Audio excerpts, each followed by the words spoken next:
Welcome to this explainer. If you've been following the tech industry even a little bit, you know things are shifting at breakneck speed. Well, we're diving into the fascinating reality of AI in 2026. And let me tell you, we have completely evolved past the era of simple text chatbots. We are entering into something far more profound. Today, we're going to look at the concrete data, the deployments, and the major breakthroughs that are defining this exact moment in technology. Here is our agenda for today's snapshot of 2026. 1. The physical AI revolution. 2. The era of agentic AI. 3. AI as the co-scientist. And 4. The governance and safety gap. Let's get right into it. Section 1. The physical AI revolution. Artificial intelligence meets the physical world. Let's dive right into this first realm where the digital brain has finally met the physical body.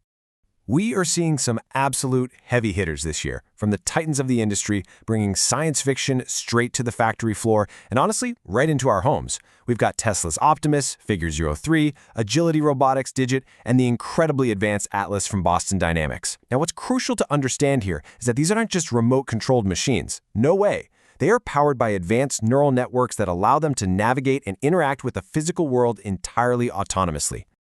To really see this in action, you just have to look at the stark contrast in labor environments right now. Take Figure 03, for example. It uses what they call Helix AI to tackle the sheer chaos of an unpredictable living room, handling everyday household tasks just like you or I would. But contrast that with Agility's Digit. Digit is commercially deployed, sure, but its focus is strictly on structured, heavy-lifting warehouse automation. Agility isn't worried about your messy home. They are zeroed in on clear return on investment, fast mobilization, and safe automation on the facility floor. So you've got two completely different environments, both being conquered by physical AI. And of course, we absolutely have to mention Boston Dynamics Atlas. Atlas has been pushing boundaries for years, you know that, but it has officially evolved into what they are calling embodied manufacturing intelligence. It combines unmatched robotic strength with intelligent autonomy to just completely transform industrial workspaces. The physical world is literally no longer off-limits to artificial intelligence. Moving on to Section 2. The era of agentic AI. Software that makes decisions. Let's see how this physical autonomy builds out into the software realm. So the crucial takeaway here is that agentic AI goes way beyond just answering your questions or, drafting a quick email. As McKinsey notes in their latest insights, these systems are transitioning from simply generating content to actually making moment-to-moment decisions. They are orchestrating dynamic workflows across multiple channels and actively automating routine enterprise work. You aren't just chatting with an AI anymore. The AI is actually doing the work for you. McKinsey details this massive paradigm shift in the B2B sector, and it's a real game changer. Look at this transition. We're moving away from managers staring at static dashboards trying to glean insights. Actually, we're moving toward a world where AI agents make the actual merchandising and pricing decisions automatically. We are shifting from predefined customer journeys to dynamic orchestration. And perhaps most importantly for the bottom line, the whole economic model of AI is changing. Because costs were spiraling, companies are ditching per-token pricing for value-based economics. They're measuring success by the tangible business value the AI agent actually delivers. Section 3. AI as the co-scientist. Accelerating biological discovery. Zooming out a bit further, we arrive at the laboratory, where AI has essentially become a highly capable peer. Nature and Stanford recently highlighted an AI agent called Biomni. Think of Biomni as your ultimate AI lab partner. It is capable of analyzing absolute mountains of medical data to spot hidden patterns that a human researcher might easily miss. The sheer volume of biological data we have today is frankly overwhelming, but agents like Biomni are designed to synthesize it all and massively accelerate the race to cure disease. Nature details how this fundamentally rewrites the traditional scientific workflow. The AI doesn't just crunch the numbers at the end of the day anymore. Step 1, the AI agent literally devises the biomedical hypothesis itself. Step 2, it designs the methodology and the actual experiment to test that hypothesis. And Step 3, it analyzes the resulting data for the human scientists. AI is now intimately involved in every single step of the discovery cycle. And the real-world results we're seeing in 2026 are just staggering. Just look at the breakthroughs published recently. We have AI designing brand new CRISPR molecular scissors. These are enzymes that don't even exist in nature, giving a massive power boost to gene editing. We've got deep learning models trained on thousands of ECGs that can identify previously unrecognized groups of people at risk for sudden cardiac death.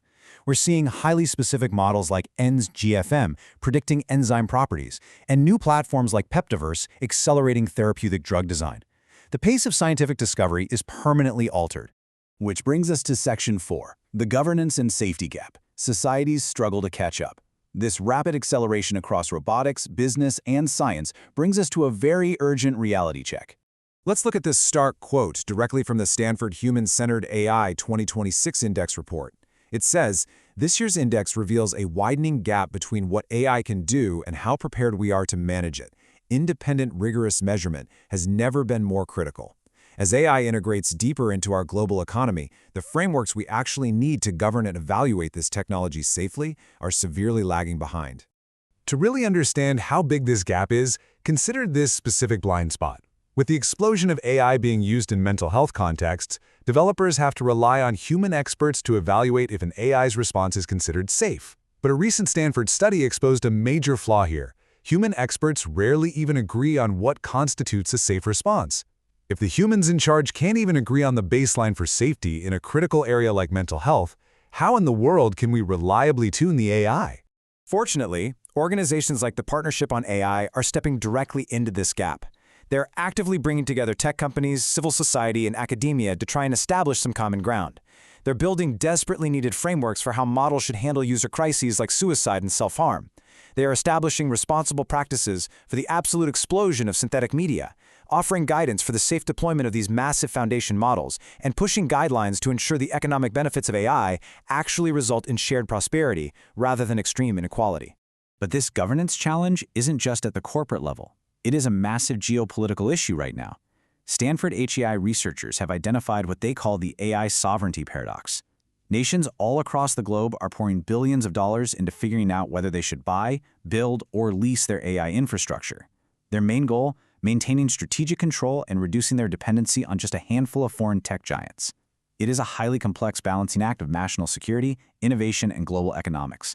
So all of this brings us to the ultimate question we must all face as we conclude this explainer of 2026. As artificial intelligence literally grows legs, takes over the moment-to-moment decision-making in our companies, and steps into the laboratory to design brand new cures for diseases, is humanity truly prepared to govern and manage our ultimate co-worker and co-scientist? The technology is already here, folks. The only question left is what we do with it. Thank you for joining me for this explainer, and keep learning.